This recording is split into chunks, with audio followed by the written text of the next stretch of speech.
कटनी में अल्प प्रवास पर पहुंचे भाजपा के प्रदेश अध्यक्ष स्थानीय सांसद बीडी शर्मा ने कहा, भारत में मध्य प्रदेश एक नया इतिहास रचने जा रहा है। गृह मंत्री अमित शाह मध्य प्रदेश के दौरे पर हैं और मध्य प्रदेश में एक नई शुरुआत होने जा रही है। अब मेडिकल की पढ़ाई अंग्रेजी की जगह हिंदी में भी होगी। जिनकी पुस्तकें और सिलेबस बन के तैयार हो चुके हैं, जिनका विमोचन गृह मंत्री अमित शाह करेंगे।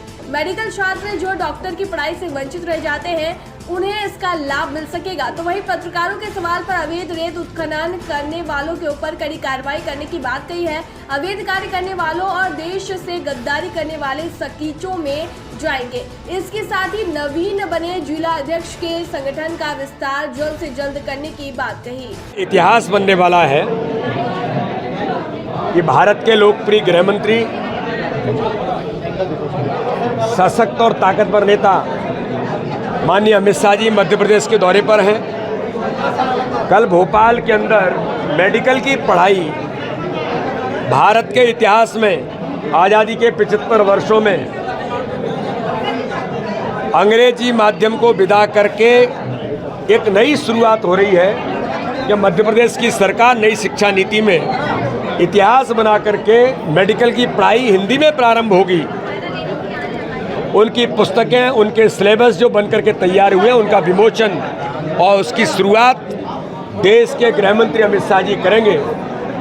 हम सबके लिए, देश के लिए एक ऐतिहासिक दिन होगा, सौभाग्य का क्षण है। इसलिए माननीय अमित शाह जी को, माननीय प्रधानमंत्री जी को, माननीय राष्ट्रीय अध्यक्ष जी को हम सब लोग धन्यवाद करते हैं कि देश की नई शिक्षा पद्धति में इस प्रकार का जो टैलेंट अंग्रेजी माध्यम के कारण से छुपता था या टैलेंट को रोकने का प्रयास होता था, आज अब इस माध्यम से हिंदी माध्यम के बच्चे भी इस देश के अंदर अपना स्थान बनाने का काम करेंगे। एक बड़ा इतिहास मध्य प्रदेश के अंदर कल माननीय अमित शाह जी इसकी शुरुआत करेंगे। भारतीय जनता पार्टी अपने संगठन के काम को लेकर आज अभी कटनी जिले के नवनियुक्त जिलाध्यक्ष भाई दीपक सोनी जी, मैंने उनको बधाई दी है।